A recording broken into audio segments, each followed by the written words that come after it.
ইসকনকে হারাম করা উচিত, ইসকনের পান্ডাদেরকে ধরে জেলখানায় ভরে দেওয়া উচিত। এরপরে দোয়া পড়তেন অনেকগুলো। রাসূল সেজদায় একটা দোয়া কখনো ছাড়তেন না। আল্লাহুম্মা পড়েন, আল্লাহুম্মা গফিরলি যামবি কুল্লাহ দিক্কাহু জাল্লাহু সিররাহু আলানিয়াতাহু আউওয়ালাহু ওয়া আখিরাহু। হে আল্লাহ, আমার সব গুনাহ মাফ করে দেন, সূক্ষ্ম গুনাহ, বড় গুনাহ, প্রকাশ্য গুনাহ, গোপন গুনাহ, ছোট গুনাহ, বড় গুনাহ, আগের গুনাহ, পরের গুনাহ, সব মাফ করে দেন। আর রাসূল বলতেন এই দোয়াটা যে পড়বে তার সব গুনাহ মাফ করে দেন কে? তাহলে আজকে আমরা 5টা জিনিস এখান থেকে নিয়ে যাব। কয়টা? 5টা। সব সময় আমলনামায় সওয়াব দিব। কি দিব? সওয়াব দিব। প্রকাশ্য প্রতিদিন 100 বার পড়বেন সুবহানাল্লাহ, সুবহানাল্লাহ, সুবহানাল্লাহ। কয়শো বার? 100 বার। সুবহানাল্লাহি ওয়া বিহামদিহি যদি পড়েন দিনে, আপনার যদি দিনে মৃত্যু হয়, আপনার চেয়ে ভালো মৃত্যু কারো হবে না। আর রাতে যদি পড়তে পারেন সুবহানাল্লাহি বিহামদিহি 100 বার, রাতে আপনার মৃত্যু হলে আপনার চেয়ে ভালো মৃত্যু কারো হবে না, শুধু তাদের যারা আপনার চেয়ে বেশি পড়েছে। আর ইস্তেগফার পড়বেন কমসে কম 500 বার। কয়বার? 500 বার। আস্তাগফিরুল্লাহ, আস্তাগফিরুল্লাহ, আস্তাগফিরুল্লাহ, আস্তাগফিরুল্লাহ। আস্তাগফিরুল্লাহর 8টা উপকার। কয়টা? প্রথম উপকার, সব গুনাহ মাফ করে দিবেন কে? দ্বিতীয় উপকার, শরীর ভালো রেখে দিবেন কে? তৃতীয় উপকার, বিপদ থেকে হেফাজত করবেন কে? চতুর্থ উপকার, সম্পদ বাড়িয়ে দিবেন কে? পঞ্চম উপকার, আপনার সন্তান সন্ততি বাড়িয়ে দিবেন কে? ষষ্ঠ উপকার, আপনার বাগান এবং নদ নদী আপনার জন্য তৈরি করে দিবেন কে? সপ্তম উপকার, আপনাকে সব রকমের আশ্রয় দান করবেন কে? অষ্টম উপকার, মৃত্যুর পরে জান্নাত দিবেন কে? আবু হুরায়রা রাদিয়াল্লাহু আনহুর ব্যাপারে হাদিসে এসেছে, তিনি দৈনিক 12,000 বার পড়তেন আস্তাগফিরুল্লাহ।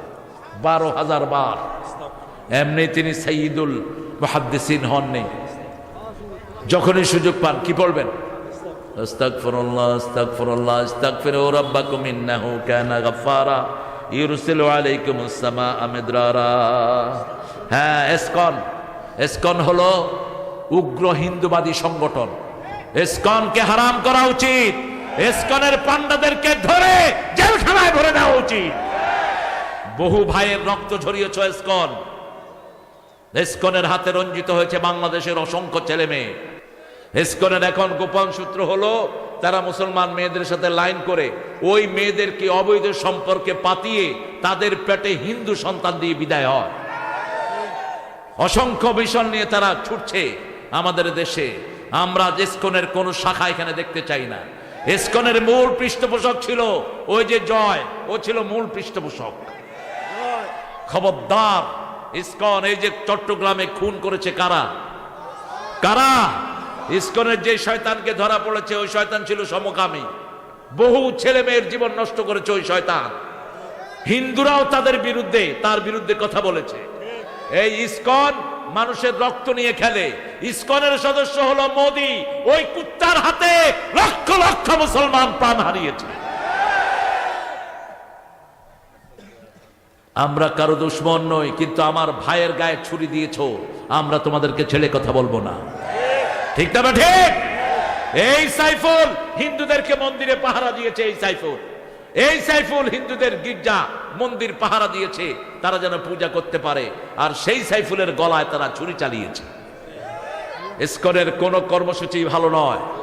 ইসকনকে প্রতিহত করেন। ইউনূস সাহেব, আপনি একটা রেজলিউশন পাস করে ইসকনের কাজগুলো আপনারা দেখেন। গত 20 বছর তারা কি কি ধ্বংসাত্মক কাজ করেছে, এগুলোর লিস্ট আপনারা পেয়ে যাবেন।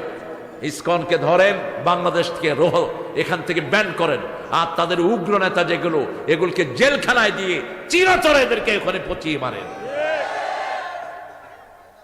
নিষিদ্ধ না করলে জনগণে নিষিদ্ধ করে দিবে।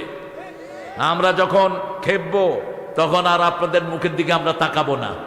আমরা ইসকন পাবো যেখানে, ধ্বংস করব সেখানে। কিন্তু আমরা মুসলমান, আমরা সব সময় শৃঙ্খলাবদ্ধভাবে চলি। ঠিক না? ঠিক। একজনের অপরাধে আরেকজনকে আমরা ধরি না।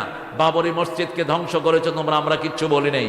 আমাদের 250 বছরের বাবরি মসজিদ। ঠিক না? ঠিক। আন্দাজে একটা ধোঁয়া তুলে তোমরা এটাকে ধ্বংস করে দিয়েছো, অথচ ওখানে তোমাদের দেশের হিন্দু ঠাকুররাই বলেছে বাবরি মসজিদের এখানে মন্দিরের কোনো চিহ্ন আগেও ছিল না, ভবিষ্যতেও হবে না। ঠিক না? ঠিক। কিন্তু তোমরা সেটা করেছো। আমাদের শত মসজিদ তোমরা ভেঙে মদের আস্তাবল বানিয়েছো ভারতে। আমাদের কাছে সব লিস্ট আছে, সেই জন্য আমরা একজনের দিকে তাকিয়ে আছি। কিন্তু আমরা আমাদের ভাইদের যদি বিচার না হয়, সেই বিচার আমরা কেমনে হতে হয় আমরা দেখিয়ে দিব ইনশাআল্লাহ। আল্লাহ আমাদেরকে তৌফিক দান করেন, আমাদের ঐক্যকে আপনি কবুল করেন। আমরা মুসলমানরা যেন ঐক্যবদ্ধ থাকি, তাহলে আর কেউ আমাদের কোনো ক্ষতি করতে পারবে না। পড়েন সুবহানাকা।